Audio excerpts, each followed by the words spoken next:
할렐루야. 아멘. 네, 어제 말씀에서 하나님의 법도와 규례를 준행하면 하나님께서 복을 우리에게 주신다라는 말씀을 우리가 묵상했습니다. 그리고 오늘 본문에서는 그와 반대로 하나님의 명령에 불순종하는 사람들은 저주와 징계를 받게 된다라는 말씀이 기록됩니다. 어제 말씀은 참 당연한 말씀이었죠. 그것처럼 오늘 말씀도 참 당연한 말씀입니다. 오늘 본문과 내일 말씀까지 이어지는 하나님의 저주와 심판이 길게 기록되어져 있습니다. 여러분, 이렇게 길게 기록되어져 있다는 얘기는 그 하나님의 징계와 심판이 엄중하다는 것을 우리에게 알려주고 있습니다. 그리고 이 엄중한 심판이 있기 때문에 그래서 회개하고 돌아와라 라는 메시지가 담겨 있는 것입니다.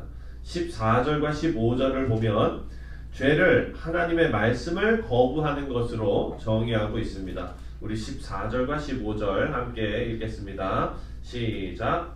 그러나 너희가 내게 청종하지 아니하여 이 모든 명령을 준행하지 아니하며 내 규례를 멸시하며 마음의 법도를 싫어하여 내 모든 계명을 준행하지 아니하며 내 언약을 배반할진대.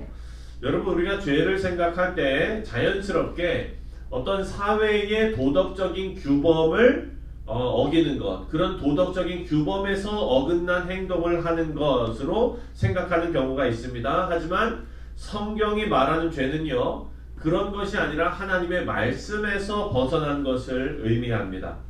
지금 사회에서 존경받고 바른 생활을 하고 착한 사람들도 죄인이 될 수 있는 이유가 바로 여기에 있는 것입니다. 죄는 도덕적인 규범 아래에 담아둘 수 있는 것이 아니라, 그런 개념이 아니라 아무리 착하게 살아도 하나님의 말씀에서 벗어났다면 죄입니다. 사랑하는 성도님들, 우리 하나님을 믿는 주의 백성들은요, 죄의 기준을 하나님의 말씀에 두어야 될 줄 믿습니다. 사회에서 저지르는 불법 행위를 여러분 우리가 안 하는 이유가 뭡니까? 처벌당하니까 안 하는 거잖아요. 그렇죠? 여기 지금 아침에 오시면서도 카메라 있는 데서는 천천히 오셨죠? 다들 그러실 줄 알아요. 저도 그랬어요. 네, 없는 데서는 조금 한 36, 7 이렇게 가다가, 그렇죠? 카메라만 되면은 이제 그냥 딱 떨어져서. 왜 그렇습니까? 티켓이 날라오잖아요. 빼도 박도 못하게. 처벌이 두려워서 그렇게 합니다. 그런데 그것보다 더 위에 있는 하나님의 말씀에서 벗어난 행동, 그런 행동은 아무런 거리낌 없이 행하면서 그렇게 이제 우리가 직접적으로 우리에게 티켓이 날라온다거나 처벌이 된다거나 이런 우리 눈앞에 보이는 불이익 앞에서는 벌벌 떠는 이런 어리석은 자들이 되지 말아야 될 줄 믿습니다. 우리 모두는요, 그 무엇보다도 하나님의 말씀을 제일 위에 놓고 말씀에 순종하시는 우리 모든 지혜로운 성도님들 다 되시기를 주님의 이름으로 축원드립니다. 이렇게 하나님의 징계를 눈앞에 두고도 불순종하는 사람들은요, 하나님의 심판을 제대로 알지 못했기 때문입니다. 19절을 함께 읽겠습니다. 19절 시작. 내가 너희의 세력으로 말미암은 교만을 꺾고 너희의 하늘을 철과 같게 하며 너희 땅을 놋과 같게 하리니. 아멘. 하늘을 철과 같이 하고 땅을 놋과 같이 한대요. 이 얘기는 무슨 얘기냐면, 하늘에서 철로 하늘을 다 막아버리면 비가 내릴 수 없죠. 하늘에서 비가 내리지 않고 땅에서는 놋으로 다 막아버려서 풀 한 폭이 나지 않게 하시겠다라는 말씀입니다. 성경에 우리가 보면은요, 기록된 수많은 역사적인 사실들이 하나님의 심판을 기록하는데요, 하나님께서 작정하시면 그런 무서운 재앙이 내리게 됩니다. 비 한 방울 내리지 않게 하실 수도 있고요, 풀 한 폭이 나지 않게 하실 수도 있습니다. 하나님 앞에서 교만해서 계속 불순종하면은, 하나님의 말씀을 듣지 않으면 하나님의 진노를 그대로 받을 수밖에 없다는 말씀입니다. 오늘 본문에서도 어제와 같이, 어제는 6가지 축복을 말씀하셨는데 오늘은 6가지 저주를 말씀하십니다. 그 첫 번째가 우리가 방금 읽은 14절부터 17절까지 나온 대로 갑작스럽게 찾아오는 재앙입니다. 갑작스럽게 찾아오는 재앙. 어떤 재앙이 예고되고 오는 것이 아니라 갑작스럽게 찾아와서 순식간에 당하는 재앙을 말하고 있습니다. 16절을 보겠습니다. 16절 시작.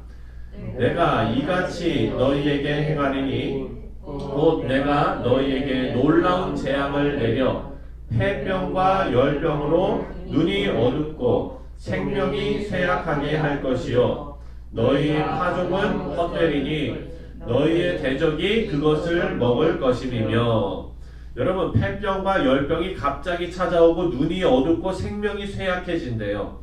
이 모든 병이 어떻게 찾아옵니까? 갑자기 찾아온대요. 사랑하는 성도님들, 우리가 지금 이 시대를 살아가는 우리도요, 의학이 그렇게 발달하고 과학이 그렇게 발달했는데 우리의 마음이 그냥 바닥에 툭 떨어질 만한 그런 어떤 병, 이런 것이 여러분 예고되고 찾아옵니까? 갑자기 찾아옵니다. 우리 건강의 문제도 갑자기 찾아오고요. 그리고 우리의 그런 어려움이 갑자기 찾아옵니다. 뿐만 아니라 오늘 본문 말씀에 보니까 열심히 농사를 지어놔도 대적이 갑자기 나타나서 빼앗아 가게 된다라고 말씀합니다. 우리 사사기 말씀을 묵상하면서 이런 거 다 묵상했지 않습니까? 역사적인 사실로 드러난 일입니다. 두 번째 하나님께서 말씀하시는 재앙은요, 기근입니다. 18절부터 20절 말씀인데요. 함께 읽겠습니다. 시작. 너희가 그렇게 잠시만요. 18절부터 죄송해요. 오케이, 18절부터 20절 시작. 또 만일 너희가 그렇게 되어도 내게 청종하지 아니하면 너희의 죄로 말미암아 내가 너희를 7배나 더 징벌하리라. 내가 너희의 세력을 말미암아 교만을 꺾고 너희 하늘을 철과 같게 하며 너희 땅을 못과 같게 하리니 너희의 수고가 헛될지라도 땅은 그 산물을 내지 아니하고 땅의 나무는 그 열매를 맺지 아니하리라. 21절도 읽겠습니다. 시작. 너희가 나를 거슬러 내게 청종하지 아니할진대 너희가 너희 죄대로 너희에게 7배나 더 재앙을 내릴 것이라. 아멘. 하나님께 불순종했는데 돌이키지 않으면은 몇 배나 더 강한 재앙을 주신대요? 7배나 더 강한 재앙을 주신대요. 그리고 20절에 보니까 모든 수고가 헛될 것이다 라고 말합니다. 아무리 수고해도 아무리 노력해서 농사를 지어도 우리 힘만 빠지게 되는 거예요. 그것이 기근입니다. 하나님께서 그런 재앙을 내리신다라고 말씀하십니다. 세 번째 말씀하시는 것은 사나운 짐승들이 공격하는 저주입니다.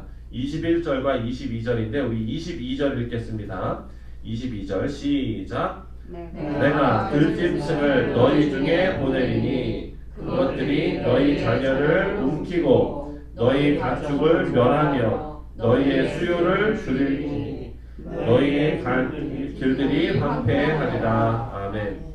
내가 들짐승을 너희 중에 보내겠다라고 말씀합니다. 짐승들에게 공격당합니다. 여러분, 한국에서도요, 시골에서 농사를 져놨는데 뭐가 요즘 많아져갖고 산에서 내려와가지고 다 파헤쳐버리는데 그게 뭔지 아세요? 멧돼지. 잘 알고 계시네요. 멧돼지가요, 산에서 내려와가지고 밭 해놓은 거 다 망쳐놓고요. 제가 지난번에 너무나 열이 받아가지고 아침 새벽 예배 드리고서 이제 점심때 이렇게 들어가는데요. 글쎄, 화분에 바지를 내가 이렇게 다 심어놨는데 다람쥐가 와가지고 뿌리채 다 뽑아놓은 거예요.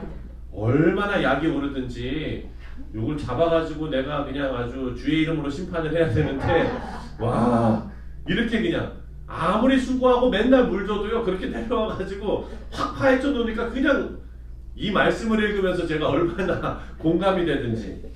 여러분, 짐승에게 공격당한대요. 하나님께 불순종하는 자들 들짐승에게 괴롭힘 당할 것이다 라고 말합니다. 근데 우리가 어제 묵상한 말씀에서는 하나님께서 하나님의 말씀을 청종하는 자들은 그런 모든 짐승들로부터 지켜주신다, 그렇게 말씀하시죠.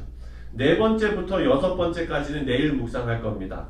우리 사랑하는 성도님들, 하나님의 징계가 내릴 때요, 인간은 저항할 수 있는 힘이 없다는 것을 우리는 다 알아야 됩니다.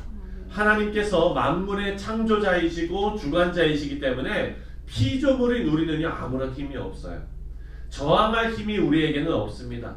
인간이 아무리 과학을 발전시키고 최고의 기술력을 가지고 있고 뭐 이제 로켓을 쏴가지고 우주에 쏘아 보내고 뭐 이렇게 하지만 하나님의 징계 앞에서는요 아무것도 할 수 없는 존재들입니다. 여러분 하나님께서 다스리시는 것 중에서 아주 지극히 일부 작은 것 중에 하나가 자연이에요. 네. 근데 우리는요 그 하나님의 다스리시는 지극히 작은 것 그 하나에도 무기력한 인간이 바로 우리들입니다.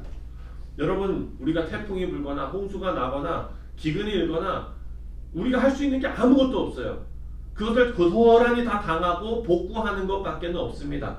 하나님의 법도와 규례를 지키지 않는 것, 여러분 이것이 우리에게 하나님의 그 재앙이 우리에게 내리고 인간의 그 타락으로 인해서 하나님의 심판이 우리에게 오는 것을 우리는 제대로 깨닫고 우리가 할 수 있는 것은 하나님 말씀 앞에 엎드리는 것입니다. 그래서 우리는 하나님 앞에 절대로 교만하면 안 됩니다. 하나님의 법도와 규례를 지키지 않는 가장 큰 이유가 바로 교만이라고 합니다.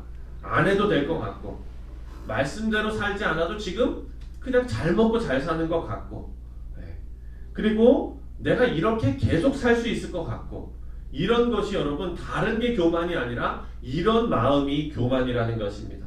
그래서 잠언 29장 1절을 보면 여러분 잘 들으시기 바랍니다. 잠언 29장 1절에 이렇게 말합니다. 자주 책망을 받으면서도 목이 곧은 사람은 갑자기 패망을 당하고 피하지 못하리라. 여러분 이 말씀을 우리가 잘 기억하시고 우리 성도님들의 목이 곧은 교만한 자들이 아니라 하나님 말씀에 무조건 순종하시는 지혜의 성도님들이 되시기를 주님의 이름으로 축원드립니다. 사실 오늘 말씀의 내용이요 아까 우리가 부른 찬송가 449장에 다 나와 있습니다. 여기 오늘 말씀을 보니까 예수 따라가며 복음 순종하면 우리 행할 길 화나겠네. 주를 의지하며 순종하는 자를 주가 늘 함께 하시리라. 의지하고 순종하는 길은 예수 안에 즐겁고 복된 길이로다. 아멘. 우리가 부른 이 찬송가를 여러분 생각하시면서 또 우리가 묵상한 이 말씀을 생각하시면서 하나님 의지하고 순종하시는 지혜로운 우리 성도님들 다 되시기를 주님의 이름으로 축원드립니다. 아멘.